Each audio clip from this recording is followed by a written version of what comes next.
Welcome to our podcast. This is another recorded episode of Stay Classy San Diego, with video production and studio provided by MaxLux Media, sponsored by Dorada Nutrition, with your host being myself, Steve Wire, a freelance reporter. This podcast is dedicated to fostering quality dialogue surrounding all things local policy related in North County, San Diego. Join us weekly as we interview political leaders, analysts, professionals, and community members on issues ranging from homelessness to housing density to elections. So today's episode of Stay Classy, we're bringing Bill Wells into the studio. Bill is the mayor of El Cajon. He was first elected to the city council in 2008 and then elected a second time in 2012. He became mayor when the mayor of El Cajon resigned in 2013, was appointed to serve the rest of his term, and then was elected himself as mayor in 2014. Before serving on the council, Mr. Wells served on the El Cajon Planning Commission from 2004 to 2008, and currently Bill actually has a wife and 3 children and some grandchildren as well. Four grandkids. 4 grandchildren. Yeah. Okay, and he's also a musician. Actually, he plays piano, saxophone, and Piano, sax, and guitar. Piano, sax, and guitar. Raising money for different causes and through benefit concerts. So I know you said we could spend a whole hour talking about music, but maybe that's for our second episode. So it's up to you. Yeah, we'll see if we have some time at the end maybe to touch on that. But the first thing I want to address is the elephant in the room, which is that you're running for Congress. Yeah. You recently announced your campaign in the last couple of weeks for the 51st Congressional District, which for listeners who aren't in that area, it stretches from about Linda Vista in San Diego to Lemon Grove. It covers La Mesa, El Cajon. Yeah. Now, it's interesting because this is actually, from what I looked at, a Democratic majority district. It is. It's about 41% Democrat, 26% Republican. So I want you to talk about why you're running, but I also want you to sort of address what your strategy is sort of for reaching people across the aisle, for reaching people who, may not be inclined to vote for you based on, your party affiliation and sort of what that looks like.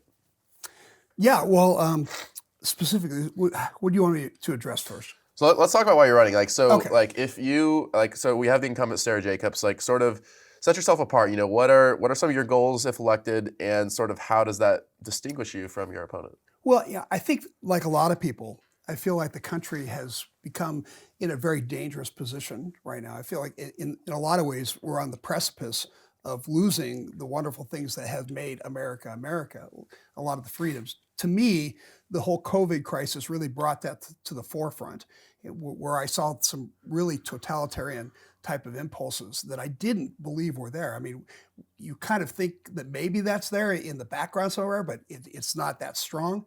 And then we go through COVID and realize that there's a very strong movement to take away people's freedoms. And it kind of rocked me. And it made me, I think there's a lot of people that feel this way, feel like if there's anything we can do to make that better as an individual, we should do it. Now, I'm in a position, and might be one of the few people in a position to win this race on the Republican side in the 51st Congressional District. In a lot of ways, it's a pretty daunting thought because it is a heavily Democrat district. I've spent a lot of time developing my political career. I don't want to just throw it away, but I feel like it's the right thing to do. I feel like I can win this race, and I think if I can, I should. Yeah. What sort of going back to just the overarching look like? You've talking a little bit about why you're getting into the race, but can you tell me specifically for the 51st district, sort of how you would represent the district, sort of some of the policy goals that you would be advancing? What does that look like for you? Well, in talk about differentiating myself from the other candidate who's the incumbent, the incumbent. In reading about her and listening to her, it seems like her main focus is on abortion and transgender rights and gay rights, which is fine, but I don't think that's what's predominantly on the minds of most Americans right now. I don't think it's what's on the minds of most people in my district right now. I think the people in my district are worried about homelessness. Why are the streets so incredibly clogged with tents and all the other problems associated with homelessness? Why are we not addressing mental health issues that are staring us in the face? Why are we not addressing addiction issues, which are touching the homeless problem, touching the mental health problem? Why is it so expensive to fill my car with gas? Why is it so expensive to buy gas and electricity in San Diego? Why is it so much more expensive here than it is in other places? Why are we not addressing the border problem? Why do I have to worry that if my son goes to a party and takes a pill recreationally that he shouldn't take, that he might die of fentanyl? We're seeing over 100,000 people a year dying of fentanyl. These are real problems that affect the daily lives of people. And at being the mayor at El Cajon for as long as I have been, that's all I really focus on is the real problems of day-to-day life. And I'm used to doing that. And I haven't gotten really wrapped up in the super partisan issues that are meant to drive wedges, I think, between people and force you into one camp or the other. Sure. And as a result of that, I won my last election with 71% of the vote in El Cajon, even though El Cajon is a majority Democrat city. Yeah. And I attribute that to the fact that people are really, at some point, tired of voting for partisan politics, tired of voting for tribalism, and they're more interested in voting for somebody that can help their lives get better. Sure. So going back to the very first question I asked, which we sort of got away from, just like the Democrat versus Republican split of the district, like so Okay. 40%, 41% Democrat, 26% Republican. It seems to me like what I'm hearing from you is that your strategy for winning this district has to do with an emphasis on a more pragmatic approach to governance and to office. More of than it has to populist do approach. with sort of rooted in ideological factionalism, as it were. That's going to be one of my big problems, is getting people to get kind of past that tribal partisanship and say, really look at the two candidates and what they have to offer, what their experience is. And I think that that's a big part of my plan is to really shine a light on the difference in life experience and professional experience between myself and Sarah Jacobs. Sure. Do you want to elaborate on that? Like, what do you mean as far as like life experience? Like, you just your record in office versus hers. Like, what do you? Well, there's really not much to look at. Yeah. I mean, she's a 32, 33-year-old woman. She's one of the youngest congressional representatives in history. That really hasn't done anything. As far as I can see, she's never had a real job. Her grandfather bought her a seat in Congress, and she's doing that. Now, if you're a billionaire, I guess you can do that. But I'm not sure that people give it a choice, really. That's how they want to be represented. I, on the other hand, grew up in a single-parent household. We were poor. I got my first job at 10 years old delivering papers for San Diego Union-Tribune. I went to elementary school in the district. I went to junior high school in the district. Went to high school in the district. Then I got a job at Jack in the Box at 16, worked for minimum wage. Got accepted to San Diego State, worked at Marie Callender's as a busboy, and then worked up to waiter, and all the time getting my education. I eventually got my doctorate in psychology, and I became a registered nurse. I worked in the hospital systems. I worked in mental health. I eventually broke out of working for hospitals and opened up my own company and started a healthcare company. So that's like my professional experience. And then on the other hand, I've actually represented people in elected office since 2008, and really 2004 if you count the planning commission experience. So I think I've got a depth of involvement that she doesn't have, and I haven't seen her really get out and talk about the big issues that affect people's lives. I see her talk a lot about these kind of issues that the squad is involved with, and I think she's an ultra partisan. And I think she's a radical. I'm going to say the squad. You're talking about AOC, Omar, Yeah. and okay. Yeah, she seems very connected in that. Yeah. Okay. So I want to talk about some of those big ticket items. One is sort of we've been touching on so far is the homelessness issue, both in El Cajon and then also sort of relating that to a theme of your campaign as it's going to be in terms of homelessness in the 51st Congressional District. So I want to talk about some of the statements that you've recently made about the homelessness issue. I was doing my research, and one thing that you made in a CBS article that I was looking at was you said, quote, "What we have been fighting against in El Cajon is the county making El Cajon a homeless, crime-infested, lawless ghetto. Make no mistake, this is exactly what the county is trying to do." Now, recently, you actually issued warnings to hotels who have 100% occupancy with participants in the voucher program, in the county's voucher program, essentially arguing that these hotels are functioning as illegal homeless shelters. And then there was actually a letter, correct me if I'm wrong, from the Attorney General's office, Mm-hmm. basically telling you to back off. Yes. So Definitely. you commented at the time that you were going to look into the legality of the situation. I just want to get your thoughts, like, why did you make this stand, and like sort of what recourse do you have against sort of this pushback that you're getting from the state and the county?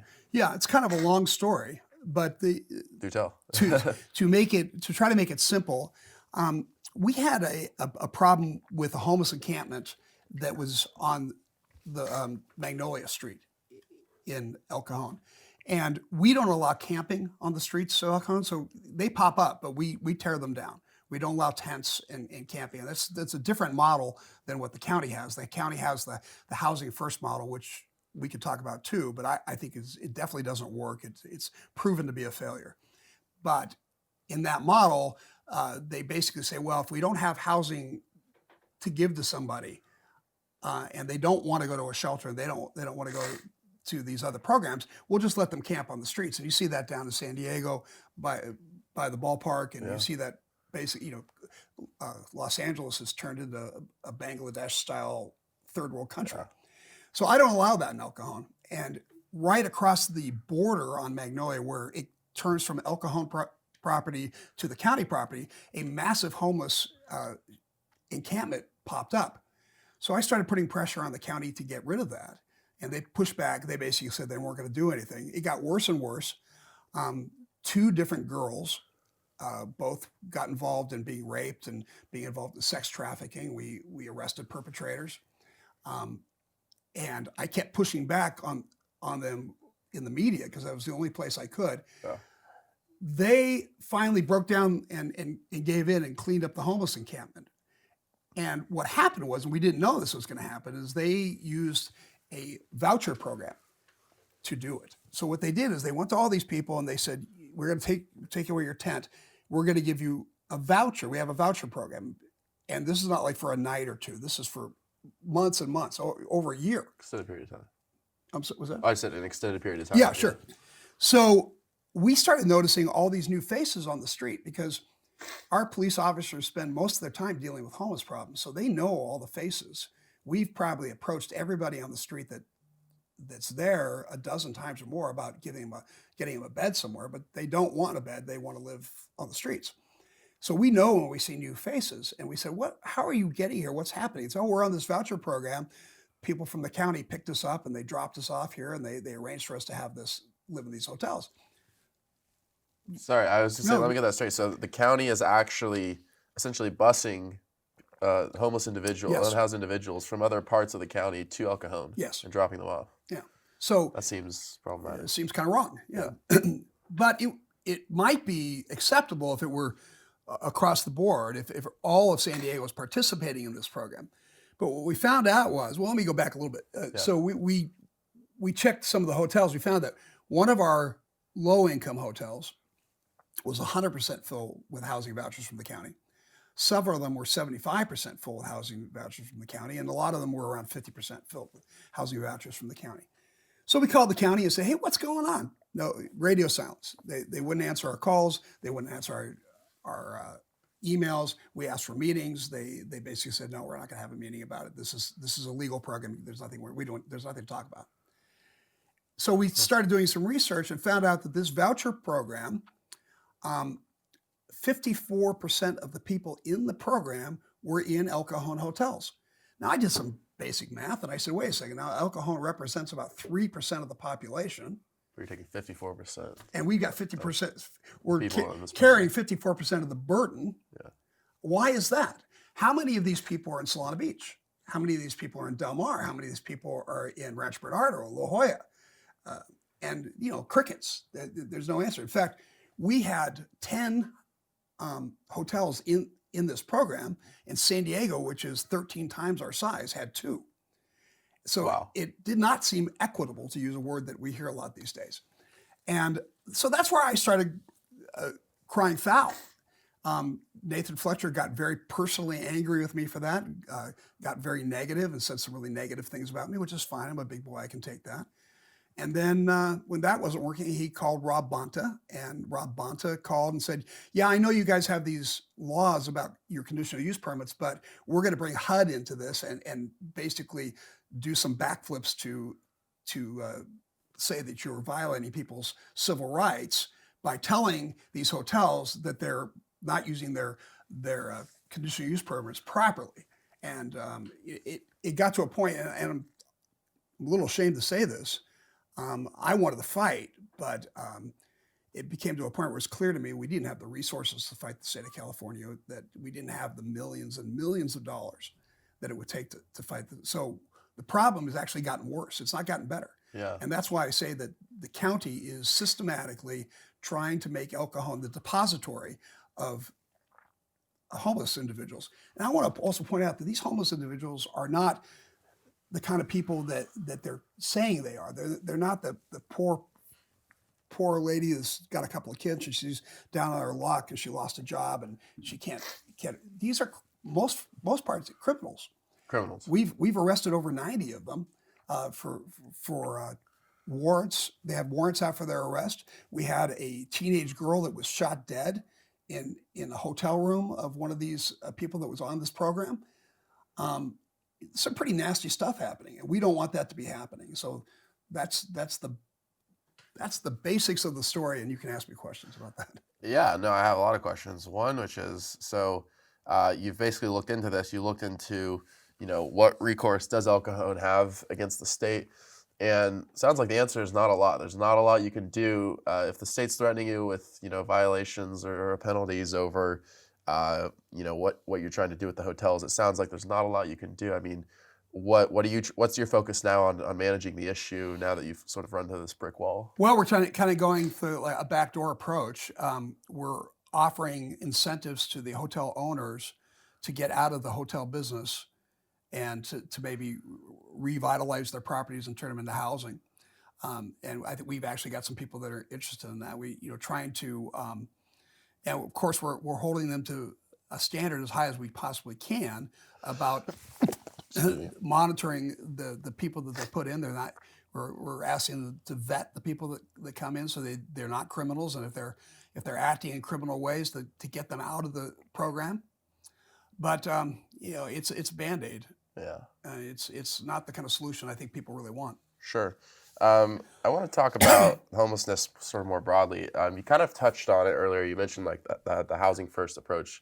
And it seems like what's happening in your situation is that you're sort of encountering that the state's housing first approach to homelessness is sort of being reflected at the county level. And that's sort of absolutely. And that's sort of impacting the way that your city is feeling the effects of that. Talk about, we've done this on previous episodes, but talk about what the housing first approach is and why it's been such a failure and how that bears out at the county level. Well, the housing first model, I think that the biggest problem I have with the housing first model is it starts off with the wrong preposition or supposition. And that is that the reason people are homeless is because they're down on their luck.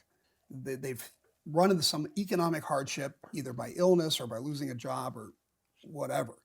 And that they're homeless because they've just lost the ability to pay for housing. Yeah. And it's hard for them to get back into it. I can tell you, I spent 25 years working in emergency rooms doing psychiatric evaluations. That was my only job, was to do psychiatric evaluations. I've seen thousands and thousands of homeless people come through my ER. And almost every single one of them, like 95, were very deeply involved in drug addiction or alcohol addiction. If you ask any cop, any firefighter, any ER doctor, any ER nurse, they're going to tell you the same thing. Everybody that works with this population knows. But the housing first model is very connected to the concept that we can't talk about that somehow is cruel and mean. When they say you're blaming the victim, basically. To talk about addiction. To talk about the addiction issues. So they ignore the addiction issues. I mean, they'll go as far as to put out these reports that say, 10, 15% of the people that are homeless have addiction issues. I don't even know how to. That's not right. It's just not right. You talk to anybody. I mean, if you're listening to this podcast, you must know a cop or a firefighter. Ask them. ask them what they think the percentage of people that are homeless that are addicted. I bet you there's not one that says less than 90%. I'd love to hear it if that was the case. So that's why the housing first model doesn't work, is because they you're going in to fix the problem that's not the problem. So they're spending, so far in the last 10 years, they spent $7 billion trying to make housing first level? work. Yeah. Yeah. And we are actually have more people on the streets now Than we did. And we did. The reason that is because people that are homeless, their only goal in life is to maintain their addiction. So when they get into housing, more people come from out of state and say California is a great place to be homeless. They won't arrest you. You can steal up to $950 of merchandise per day. You can do drugs openly. You can be involved in assaults and you won't get arrested. You can, and if you wait in line, they'll give you a house, which is great because then you can still be housed while you're doing your drugs. And massive number of people that die of overdose in the programs. It's just a complete and utter failure. I wrote an article for World Magazine. I'd be happy to send it to you, and it shows all the statistics about that. But it's an open secret that housing first just does not work. The other part, there's more a kind of a nefarious part of this as well, and something I call the homeless industrial complex, and that is there has been a whole business model that has been set up by Democrat politicians to give to Democrat friends of theirs to develop these NGOs. And then the cities and the counties and the state funnels billions of dollars into these NGOs. And the NGOs make their money by serving the homeless population. They have absolutely no incentive to decrease homelessness because that's how they're making all this massive amounts of money. And so this is just a cycle that goes round and round. Sure. So what I'm hearing is that actually Housing First has made California, you're arguing like Housing First policy has actually made California a magnet for homeless across the country. And moreover, that there's also this homeless industrial complex where actually these NGOs, as you're describing, have like a profit incentive to not reduce the problem, but just to sort of like keep with the status quo. Let's look at basic numbers. Yeah. According to the federal government, I'm not sure the Housing and Urban Development website, 161,000 people on the streets, unhoused in California. Let's look at some of the other states. Texas, pretty big state, has 25,000. New York, pretty big state, 25,000. People say, okay, well, that's because of the weather. People go to California because the weather's so good. Well, Arizona doesn't have that much different weather than they have. They have like 12,000. Hawaii has much better weather than we have. They have 6,000. The reason people are in California is because we give them more money and we don't arrest them for anything. And we tell them, nobody can bother you. Nobody will take down your tent. You can go steal your tent, set it up. No police officer is going to stop you. If you do drugs in front of your tent, nobody's going to arrest you for that. You might get a ticket, which you never have to go to court for. So it's a pretty cool place to be homeless if that's what you want to do. Hey there, San Diego. If you're on the hunt for a way to enhance your health, I have a great recommendation for you. Dorado Nutrition is a company that's all about helping people live their best lives through top-notch American-made supplements. Their expert team has crafted products to support a variety of health needs, from weight management to muscle building and more. And with ingredients like Vidosia agrestis and Tonkat Ali, praised by a well-known neurobiologist seen on the Joe Rogan podcast, these supplements could be just what you need to reach your health goals. And for a limited time, you can get 25% off your purchase by using promo code SD2023 at checkout. So if you're looking for a way to improve your health, Dorado Nutrition might just be the solution you need. Sure. I mean, I've done some research about people interviewed who actually, like in Santa Monica, for instance, I lived in LA, by the way, for the last few years, and I moved to San Diego a year ago. And people who like on the beach actually being interviewed saying like, like I actually enjoy living here. I enjoy this lifestyle. I enjoy being homeless here. Like how do we push back against that? I mean, do we make being homeless less desirable, or like how like what's really the policy solution there? Look, it's an easy solution. Yeah. In some ways, but it's massively hard in others, and we have to have the political will to do it. We have to we have to make it difficult to be homeless. We have to go in.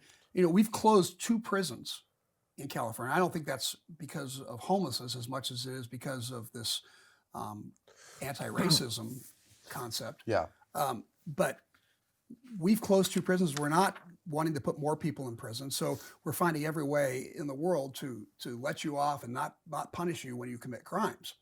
So we've got to reverse that track. We've got to start holding people accountable for criminal activity and punishing them. That's the first step. The next step is I believe that we have to come to the conclusion that being compassionate does not mean allowing people to rot on the side of the street with no hygiene and rotting in their addictions and a lot of violence and sexual assaults and all that. I think we need to break that up and say, no, you can't do that. It's not compassionate. It's more compassionate to force you to get some help. And so I think we're going to have to eventually come up with some kind of a system where people are offered opportunities to get treatment. Yeah. And if they refuse those opportunities to get treatment, at some point they're going to have to be incarcerated. Now, I don't know what that incarceration looks like. Is it a prison? Probably not. It's probably more like a state hospital. But right now there's no alternative. There's no benefit to people that want to stay on the streets. And we have to accept as a society, this is a really controversial statement. I know I'm going to get a lot of email about this. There are some people, I know it's hard to believe, that would rather be homeless than to live a conventional lifestyle that they feel is not the kind of life they want to live. They don't want to have a job. They don't want to have to pay rent. They don't want to have to pay mortgage. They don't want to have to pay car payments. They just want to be free. And I think it's okay to say, no, you live in a society, we have to have some standards, we have to have some rules. Yeah. One thing that the state's been looking at recently with the Care Court program is this idea of conservatorships, of court-ordered diversion, essentially where you take somebody who's committed a crime, like an unhoused individual, and you say, we're going to give you this option, and instead of throwing you in prison, we're essentially the alternative is we're actually going to order that you get treatment, that you get care. That's basically what I just said. And I want to get your thoughts on that, and also like just the broader notion. It's something I bring up in a lot of these episodes of, involuntary treatment, of conservatorships, of taking people and saying, look, it's as you said, it's not compassionate to let you rot on the side of the street. So if you have a serious mental illness that reaches a certain level where you're unable to make those decisions for yourself, or a substance abuse addiction, we're actually going to make you get treatment. And I want to get your thoughts on that. Well, you're talking about the LPS laws, the Latterman-Petrus short laws. That is something I am an expert on. I spent most of my life working on that. I actually have a license to put people involuntarily in hospitals against their will. So I do know a little bit about it. It is the only hope that we have. And you can probably imagine that Governor Newsom and I rarely see eye to eye. Would you? I would imagine. Pretty obvious. When he came out with this Care Court idea, I immediately signed on to it. I took it to my city council. We affirmed the program in El Cajon. We were the first city in California to do that, because I disagree with him on 99.9% of the things that he says and does. You can't agree on this. Look, I'm all about honesty. Yeah.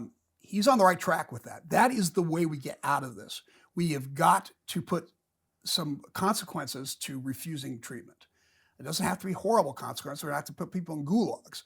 But I think we going to say, look, you're not going to rob, cheat, and steal and live in filth in the right of way where people are trying to live a clean life. You're not going to be able to do that. Sorry. So what do you want to do? You want to go to jail? You want to go to treatment? You want to go to a state hospital? But answer D, which is, oh no, just leave me alone. I want to stay on the side of the streets. That's not going to be an option for you anymore. We've got to have the political will to do that. And I think to do that, we're going to have to get past partisanship, because I think that we're so involved in tribalism and so involved in angry partisanship that even if there are Democrats that thought this was a good idea, they're going to say, yeah, I can't get behind it because that's what Republicans want. That's why I was blown away when Governor Newsom talked about Care Court, and I signed right on, and I give him congratulations for that. Sure, yeah, we could do a whole episode, and I have done almost a whole episode on the idea of conservatorships, like how that would work, how that could work, reforming the Yeah. LPS law. But there's something you touched on that I want to get into more, which is how partisanship sort of factors into our policy formations around homelessness. Now, actually, you recently clashed with some local Republican leaders over a proposal of yours to actually double the city's sales tax of El Cajon. And you wanted to use the extra money to hire more police, Yeah. essentially to address the homelessness issue. It didn't end up happening, but you got some criticism from prominent GOP leaders at the Absolutely. time. And I want to get your thoughts on sort of, first of all, why did you advance the proposal to begin with? But second of all, like, did you personally feel like this sort of put you at odds with members of your party? Like, how did that unfold? Look, I think first off, I go back a little bit and tell you about my philosophy of being in government. Yeah. I never intended to be in politics. It seems like I meet two kinds of folks that are in politics. There's the young guy that, in junior high, he decided he wanted to be president of the United States, and he started crafting that plan, that path. Yeah. And, I think that Todd Gloria is kind of like that, and Sarah Jacobs is like that. And, never had a job, went right from college to staffing as an intern in some congressional office, and then, moving into elective office. And so that's all they have. It is everything to them. That's what they have to do for their life. I never looked at it that way. I have had a successful career. I've had a career as a professional musician. I've had a career as a mental health professional. I own my own healthcare company. I've got a great life. I don't need this. If the people of El Cajon say, we're tired of having you as our mayor, I can step down and I'll be just fine. So I've never made decisions based upon the next election. I felt, but I do feel that there's a sacred trust when you get elected to do your best for the people, to do whatever you can to protect people and make their lives better. So as a result, I've done and said what I thought had to be done and said, knowing that a lot of times there'll be controversy. The first time I really did that in a big way was with COVID. I told our police department not to enforce any COVID restrictions. I let businesses stay open if they wanted to be, and I got a lot of criticism for that. Sure. But you talk about taxes, so if there's a third rail in Republican politics, it's raising taxes. Yeah. I've never done it before. I hate taxes as well. But I'm looking at a situation now where, like I said, California has emptied 2 prisons. They've changed the laws that things that obviously should be a violent crime. For example, there used to be a law that said if you had sex with an unconscious person, that was a felony. Crime, yeah. Which seems pretty obvious. Now it's not. It's a misdemeanor, and there's a whole list of things like that. I didn't know that. Yeah, it's AB 70, I believe. There's so many different ones I can't remember, but they've basically in California decriminalized crime. Huh. We don't prosecute most people. Most people have to be in the system 7, 8, 10 times before we'll eventually pull the trigger and say, okay, you've got to go to jail for a while. And that puts a different burden on the cities. If we have criminals roaming the streets and they know that they're not going to get arrested, and they know that if they do get arrested, they're not going to get prosecuted. They're not going to even spend a night in jail because of the no bail rules. They become very brazen and they become very dangerous. The streets become very dangerous. My main job is to protect the people of El Cajon. So I was in a situation where I could leave things the status quo and keep the same number of cops on the street. And, when people are going to get murdered and raped, and I'll say, well, I'm sorry, it's just the way it goes. Or I could say, no, we need to raise taxes because I need to hire more police officers because we live in a different world now. And I have to react to that. Yeah. And that's what I did. And I still stand by that. Now that we put it out to a vote of the people, and they decided they didn't want to raise that sales tax, which is fine. That's their prerogative. But I did what I thought was best by at least giving them the opportunity to vote on it. Sure. I want to talk, again, this did put you at odds with some other Republicans. And I want to, the last couple of guests that we've had on, we've sort of talked about this idea of what is the proper role of party politics of partisanship at the local level in local governance. And the thing that I'm sort of getting from you is that you really, and even in your campaign for Congress, are pushing this more pragmatic approach to governments, like less emphasis on ideological purity, less emphasis on partisanship. What's your take on this whole issue of we've had a couple mayors come on to this show and argue that party politics are sort of transforming the way that local governance is done in San Diego County. Do you sort of subscribe to that notion? Like how do party politics really shape our local governance, our local policies, and is this a problem? Yeah, I think that is not transforming. Oh, I think it is transformative, but in a negative way, not positive. I think the more tribal we get, especially at the local level, the more we don't get things done. I'll give you an example. SANDAG. I've been on SANDAG since 2013. And when I got on SANDAG, of course, I was a conservative, and so we were in the minority, and we lost a lot of fights, and that was okay. So about 2 years ago, it became, actually 4 years ago, it became extremely partisan charged. And they passed AB 805, which basically made it so that local Democrats could ignore the Republican Party completely. And anytime they didn't like the way the Republican Party was voting, they could take away the vote and supersede their vote with a different vote. Talking about the weighted vote Yeah, issue. I'm talking about the weighted vote issue. They thought, I think, that would be great because then they didn't have to deal with people pushing back on them, and that they could get things done and they could push forth their agenda and everything would go great. But the opposite thing has happened. I think maybe you disagree with me, but I like to see. Is there a more dysfunctional organization, a more now hated organization in San Diego than SANDAG? It's hard to argue with that. And that is because of this hyper-partisan politics. Of course, the conservatives got so frustrated that they were taken out of the mix, that they were trying to represent their people and say, yeah, just shut up and sit down. We don't want to hear what you have to say. That they fought back and they said, yeah, we're not gonna encourage people to raise taxes. We're not gonna encourage people to give you more money. We're not gonna encourage anything because you have basically put us in a box. And so we're going to fight back against everything you do. Yeah. Pardon me.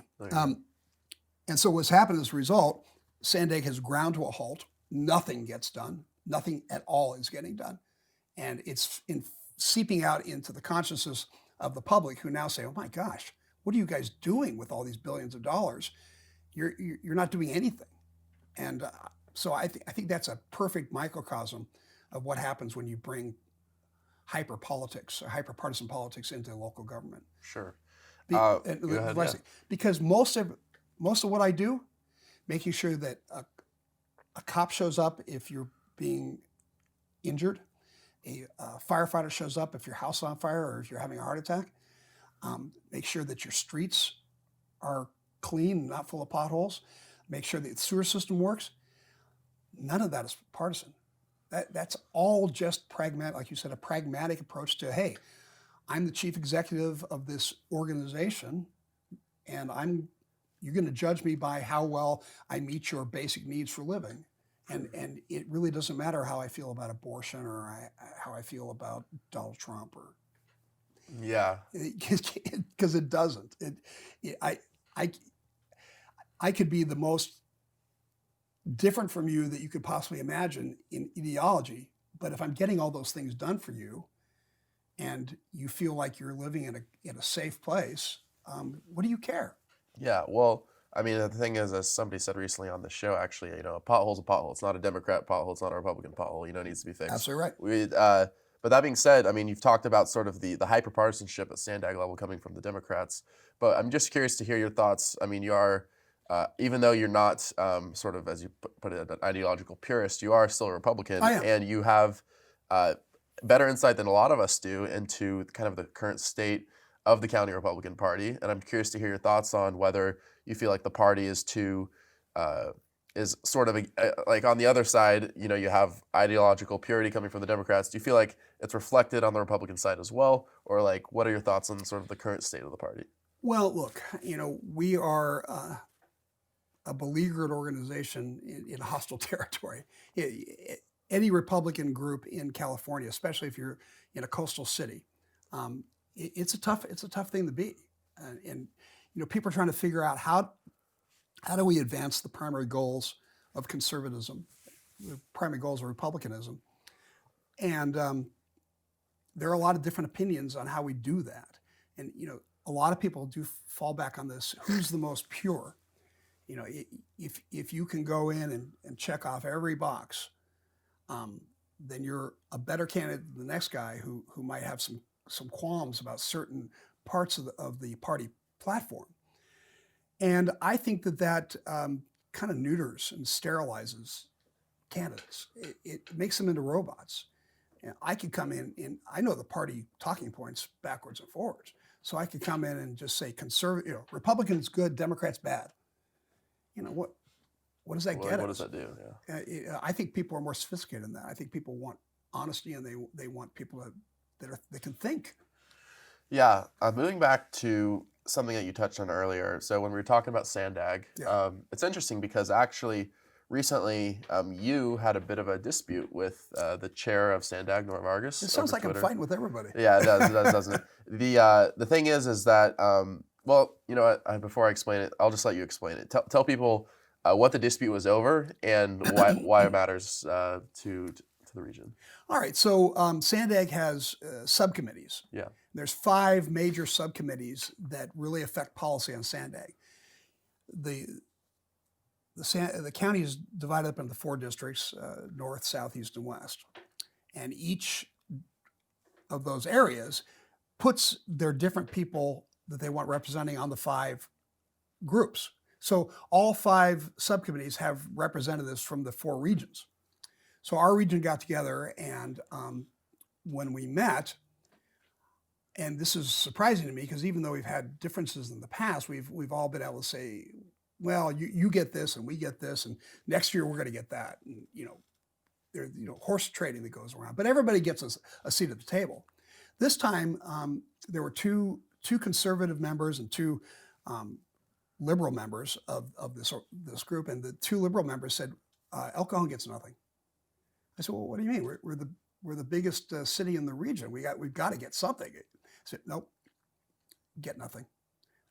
You've because of equity and because which I thought was crazy logic, because we have a very diverse population. We have a lot of Hispanics, a lot of Middle Easterns, a lot of African Americans. Yeah. They said because of a lack of diversity, El Cajon will not be getting a seat at the table for quite a while. And because it's 2-2, it had to go to the chairperson, Nora Vargas, to decide. And I called up Nora and I said, look, I mean, I know that we disagree ideologically, but this is a regional transportation group. It means the whole region has to be involved. Yeah. We're the largest city in that region. We've got.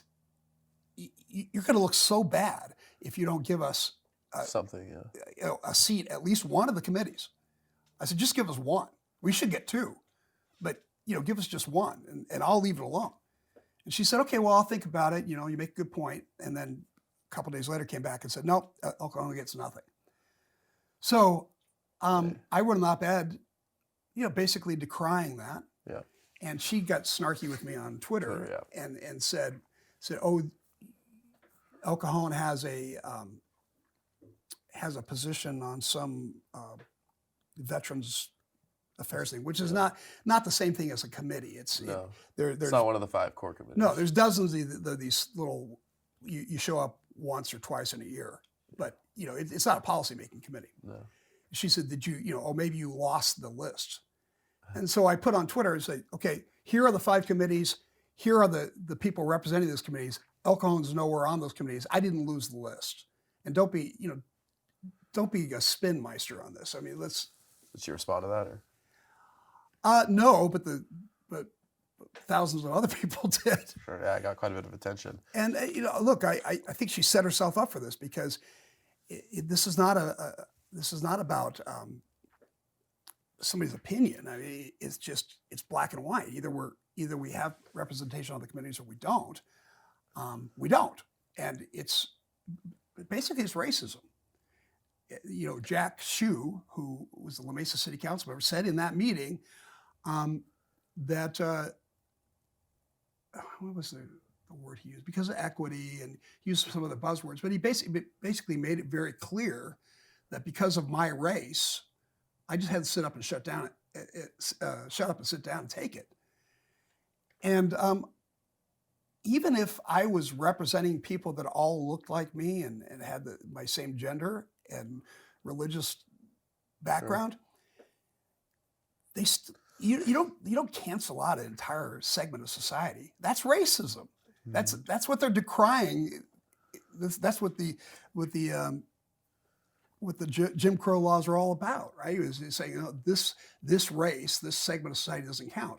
So I'm not going to sit down and take that. I mean, that's just dumb. You're thinking that El Cajon is being excluded from the core committees, basically because of ideology, because of partisanship, all the things that you talked about earlier. That's sort of the gist of it. Look, there's a common thread that goes through this whole interview that we've had, and we start talking about my fights with the county because I didn't want El Cajon to be a homeless dumping ground, and all these guys they hang out, right? They talk to each other, they prop each other up, they marry each other. It's a very incestuous group. If Nathan Fletcher is angry with me, then Nora Vargas is angry with me, even though she doesn't even know me and never really talked to me. So they're punishing me, which is fine. I don't care. They can punish me all they want. I even offered, I don't have to be on any of the committees. I'll take somebody else from my city council. Alternate, yeah. But what they've done, instead of in their attempt to punish me as an individual, what they've done is they've disenfranchised 100,000 people that live in my city. Yeah. What can you really do about that? I mean, you're nothing. Yeah, it's just the way it is. Well, what I'm going to do, and I know they hate it, and I know it's kind of unusual because everybody's worried about their career, right? I'm not worried about my political career. So I'm going to do what I think is right. So I'm going to bring a lot of attention to this. I'm going to do podcasts. I'm going to do TV. And every place I go, I'm going to say, this is wrong. Yeah. And I'll let people make up their own minds. But you know what? Of the 1,000 or so comments that I saw last night, I saw maybe one or two people making a half-hearted argument that I was wrong. Everybody knows I'm right about this. And so, you know, sunlight is a great disinfectant. Sure. So that's the only thing I have at my disposal. Sure. And I'm glad you're doing this and that you're doing interviews like these because, well, let's talk about something. So, some of the big ticket items we talked about homelessness, we talked about party politics, but a big emphasis for your campaign, correct me if I'm wrong, is sort of your concern about what's going on at the border. Can you sort of explain to people, in your view, like what's sort of broken about the border and like what can we do to fix it? Like because people talk all the time about, you know, the borders being overrun, the border this, the border that. But in your view, like what's really happening? Like, well, I mean, I think we basically have no operational control over what's happening at the border. That anybody who wants to is coming over. That we don't have control of the border. I think as a result, we are getting a lot of people in that are frightened and injured and persecuted. And you know, my heart goes out to them. But I think we're also getting a lot of people that are nefarious. I think we're getting a lot of people in from the drug cartels that are using this open border policy to fill the nation with fentanyl and sex trafficking, and there's a lot of really negative things happening. And I think we have to get a control of our own borders. I think without border sovereignty and you know controlling the language and the culture, you lose. Are we even a country anymore? So to you, this is about reasserting like our sovereignty, both. I mean, for San Diego County, I mean, we're obviously, you know, we're on the border. So this is about reasserting regional sovereignty. It's about reasserting our sovereignty as a state, as a country. This is really about keeping, just sort of asserting ourselves as a nation. Well, that's part of it. Yeah. You know, I mean, I think the other part of it is more simple. It's just like we have only so many resources. We need to keep people safe. We need to have the crime level go down, not up. We have to have dangerous drugs like fentanyl go away, not come in more. And the only way I can see doing that is to control the border and try to stop these kind of things from entering the country. Is it just a matter of sort of tightening the screws, or like what do you mean control the border? This is not a San Diego policy. This is a federal policy. You know, I think we have to go back to a much stronger way of protecting our borders and deciding who comes in and who does not come in, and knowing who comes in and who doesn't come in. I just not to belabor the point, but to just give some general pushback. Like, what is sort of the argument there? Because like you've mentioned a couple times that there's the issue of fentanyl, there's the issue of crime coming across the border. But like, is the evidence really there to show that that's like what's fueling the drug problem on our streets? Is it's coming across the border? Like, is that evidence there? I believe there is. Yeah. Yeah. Fortunately, I'm not prepared today with all the statistics, but I mean, I know that fentanyl deaths alone have risen over to 100,000 a year, and that's gone up exponentially. I think it's many doublings of what it was a couple of years ago. Sure. Yeah.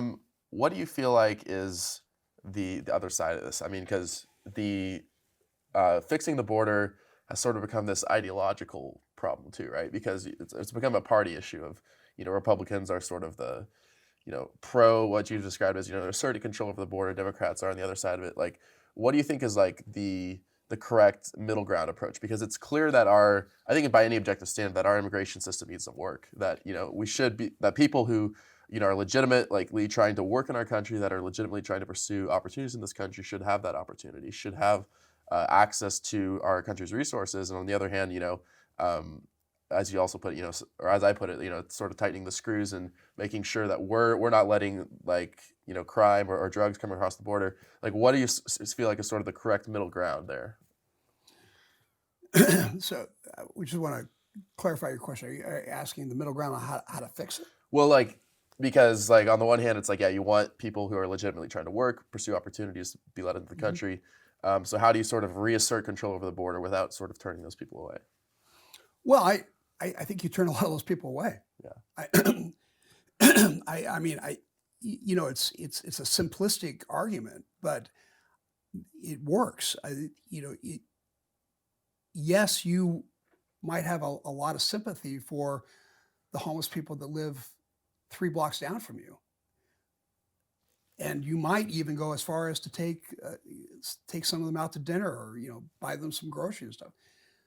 But do you think that there's a time when you don't open your house and you don't say, anybody who wants to live in my house and completely trash it and commit crimes, that's fine, just come in and do whatever you want?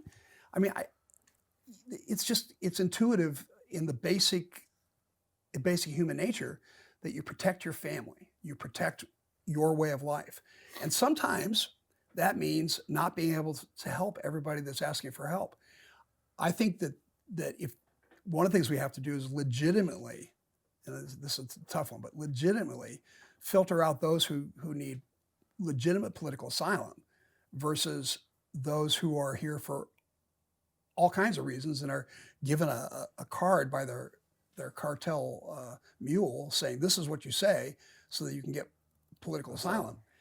Do you think that's happening? Like, that's I do think that's it's a subterfuge. It's like actually playing out. Yeah, I do think that's happening. Yeah. What well, actually, we'll wrap it up. Any final thoughts on the border? I wanted to give you a chance just one more time, moving back to the original question that we started this podcast with, in terms of your goals if elected, your policy solutions.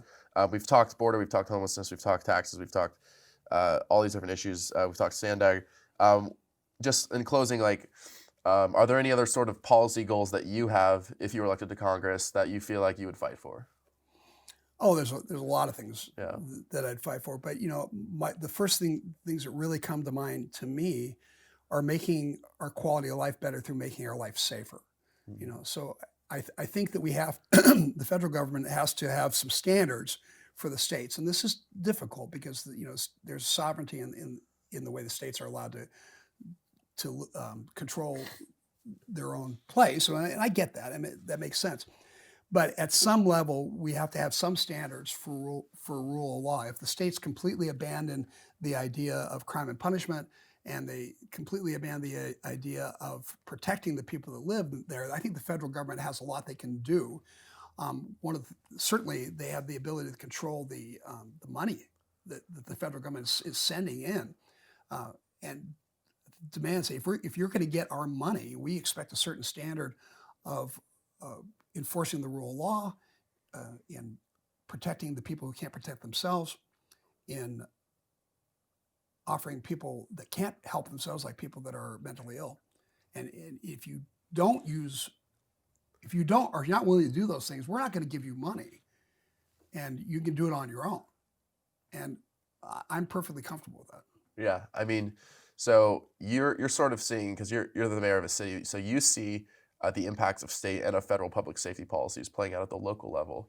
And is that part of sort of what inspired you to run? Is like, hey, like, I can get a certain amount done as mayor of this city, but there's certain bigger picture ticket items like public safety, like law enforcement, that really it comes down to an issue of state policy, of federal policy, and like that's something that motivated you to run for office. I do run into a wall a lot of times where I see that there's obvious solutions to problems, and it's outside of my jurisdiction. Yeah. It's outside of my ability to really affect any change. I think it's a natural progression. I've got people behind me that are coming to the point where I think they would do a great job of being mayor. I think they can handle it. And I would like to take what I've learned in the 20 years I've had in politics and see if I can take it to another level and see if I can affect change for my region, but through the national dialogue. Sure. Here's an interesting question. Like, if you had to, because we've talked about a couple of the state laws, like Props 4757, some of the laws that impact public safety, but so you're running for federal office. Like, what's an example perhaps of a federal policy that either you might change or reform, or something new altogether that you would push for that affects public safety at the local level? Federal policy. Well, I mean, I think certainly going back to the open border concept. And, the border. I think it's really hard for you look at not just California. Look at Texas. I mean, Texas is having a heck of a time trying to keep their citizens safe because they have this open border and people are coming in and committing crimes. I think that's a great thing that the federal government could do, is to come in and kind of take away that threat. Sure, yeah. I mean, it's all related, right? I mean, the border is related to public safety. It's also related to homelessness, right? And the crisis we're seeing on the streets with drug addiction. So, by the way, I want to point out that I don't think that having a tough border policy has anything to do with racism. Yeah. I mean, I think that's a fallback that when people are losing the argument, they scream racism. But I don't see it that way at all. I think it's about sovereignty. Yeah. In closing, I just want to say, like, for our purposes, I mean, you talked about it at the beginning, but just if there was sort of a quick summation of how you differ from your opponent, like how would you clarify that? How would you put it in terms of like how you're going to bring a different approach? We've talked about the pragmatic versus the ideological. How would you sort of summarize that? I think that when you have people that are living in a district, they want to be represented by somebody from there. They want to be, and when I say from there, I don't mean just geographically. I mean, she's not from here geographically. She was raised outside of the district. She lives outside of the district now. I don't think she's ever had much to do with the district. She looked for a place to run for Congress. But that's not even the biggest problem.